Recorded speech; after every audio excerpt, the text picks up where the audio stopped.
qisada boqoradii Yemen waxaa tahay saxaabiyad waxaa jeceshahay qisooyinka dumarkii hore ee boqorada iyo amiirada ahaa kuwaas oo noolaa xilliyadii hore markaas ogaato in qisooyinkaasi ay ku soo arooreen quraanka waxaa kugu sii badanayo jacaylka iyo xiisaha u qabto dhageysigooda waayo waxaa ka helaysaa cibro iyo wacdi maanta waxaa la balansan tahay mid ka mid ah dumarkii ugu caansanaa ee boqorada ahaa ee soo mara adduunka waa Balqiis boqoradii Saba qisadeedu waa mid cajiib ah oo ay ka buuxaan xigmado fara badan waxa ayna muhiimad gaar ah u leedahay dadka madaxda ah iyo boqorada sidoo kale qisadani waxay ku cadeynaysaa baaxadda ilaaheed boqortooyadii Nabi Suleymaan calayhi salaam Nabi Suleymaan calayhi salaam boqortooyadaasi wuxuu ka dhigtay wado uu dacwad islaamka dadka ugu yeero qofkii dacwadaasi ka hor yimaadana seeftiisa ayuu ku edwin jiray qaabkaas ayuu ku faafiyay dacwada islaamka adduunkana ku gaarsiiyay qisada Nabi Suleymaan calayhi salaam iyo Balqiis waxay ka bilaabanaysaa markii Nabi Suleymaan calayhi salaam iyo ciidankiisa ay ka soo talaabeen godkii quraanshada ayna tageen dhul abaar ah oo aan lahayn biyo markaasna waxaa oomay ciidankii waxayna raadiyeen biyo hudhud oo shaqadiisu ahayd markay ciidanka u baahdaan biyo inuu u soo indhindhayo meelaha ay yaalaan biyaha taasna waxay ahayd awooddu Allah subxaanahu wa tacaala siiyo hudhudka waayo dhulka ayuu biyaha uga dhex arki jiray sida dhalada oo kale marka uu biyo arkana wuxuu dhihi jiray waa kuwana biyaha markaasna shayaadiinta ayaa burburin jiray dhagaxda kana soo saari jiray isha biyaha iyaguna danooda ay ku qabsan jireen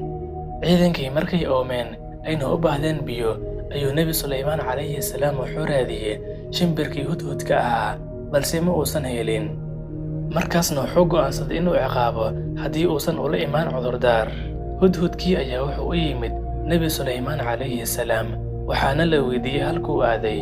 wuxuu yiri waxaan soo arkay waxaydan arkin adinka wuxuu u sheegay war run ah oo ku saabsanaa boqortooyo maamulaysa Yemen iyo boqoradooda oo la yiraahdo Balqiis taasoo hogaaminaysa reer Yemen lana siiyay wax walba oo la siiyay boqorada sidoo kalena ay leedahay carshi dhalaalaya oo qurux badan hudhudkii ayaa Nabi Suleymaan calayhi salaam wuxuu u sheegay sidii ummadaasi ugu gaaloobeen Alle uguna soo jeedaan qoraxda iyo sida uu shaydaanka uga hor istaagay inay Alle kaliya caabudaan Nabi Suleymaan calayhi salaam ayaa fariin u dhiibay hudhudka si uu u gaarsiiyo boqoradaas fariintaasi waxaa ku qornaa dacwo iyo baaq uu ugu baaqayay islaamnimada iyo inay adeecaan Alle iyo rasuulkiisa ayna hoos yimaadaan boqortooyadiisa hudhudkii ayaa fariintii u qaaday wuxuu ku tuuray Balqiis iyada oo saaran carshigeeda markaasna wuxuu istaagay meel gees ah isaga oo sugaya falcelinteeda Balqiis ayaa markii akhrisay fariintii waxay isugu yeertay madaxda iyo wasiirada dowladdeeda iyada oo la tashanayso waxay si aad ah uga fikirtay arrinka waxayna qaadatay go'aankii ugu saxsanaa waxa ayna ogaatay ninka soo diray fariintan inuu yahay boqor awood leh kana adkaanayo cadowgiisa madaxdii boqortooyadeeda ayaa u bandhigtay ra'yi waxayna ku tiri waxaan u dirayaa hadiyadaasna wuxuu u dhiibtay raggeeda kuwii ugu caqliga badnaa si ay u soo fiiriyaan awoodda Nabi Suleymaan calayhi salaam markaasna ay go'aamiso wixii la samayn lahaa Nabi Suleymaan calayhi salaam ayaa waxaa loo keenay hadiyadii Balqiis balse ma uusan aqbalin wuxuuna u sheegay hadiyadooda inuusan u baahnayn oo Allah subxaanahu wa tacaala uu ku manaystay nimcooyin fara badan oo ka badan waxay haystaan iyaga kadibna wuxuu u hanjabay dhulkooda inuu u diri doono ciidan aysan awood u lahayn dagaalkooda kana soo saaraya waddankaasi iyaga oo dulaysan fariinsadayaashii ayaa markay Balqiis u laabteen waxay u sheegeen arrinka Suleymaan iyo waxa uu yiri sidoo kale waxay u tilmaameen waxay indhahooda ku soo arkeen oo haybad iyo boqortooyo ah iyo ciidan fara badan iyo awood aan caadi ahayn